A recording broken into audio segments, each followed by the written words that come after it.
Hi my dear subscribers. ఎలా అయినా ఈ ఎండల వల్ల నైట్ టైం వేడికైతే అస్సలు పడుకోలేకపోతున్నాం ఇంట్లో. ఇంకా మేమైతే ఎక్కువ టైము నైట్ టైం 12:31 వరకు కూడా పైనే పడుకుంటున్నాం.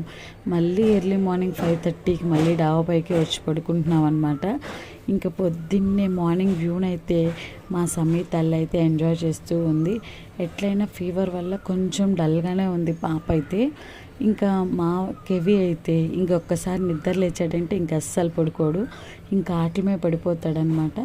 ఇంకా ఆటలు అయితే ఎలా ఆడుతున్నాడో చూడండి. డాబా పైన రాళ్ళు ఉన్నాయి కదా, ఆ రాళ్ళతో వాటితో వీటితో ఆడుతూ చెల్లి చెల్లి అని పిలుస్తున్నాడు. మా చిట్టి తల్లికి ఏం కొంచెం ఓపిక లేకపోయేసరికి అలా చూస్తూ ఉంది. లేకపోతేనా బోర్ల పడి అన్నయ్య దగ్గర ఉన్నాయన్నీ లాగేసుకునేదనమాట. సో ఈరోజు వీడియో అయితే అది. ఈ వీడియో కనుక మీకు నచ్చినట్టయితే లైక్ చేసి సబ్స్క్రైబ్ చేసి సపోర్ట్ చేయండి. బాయ్.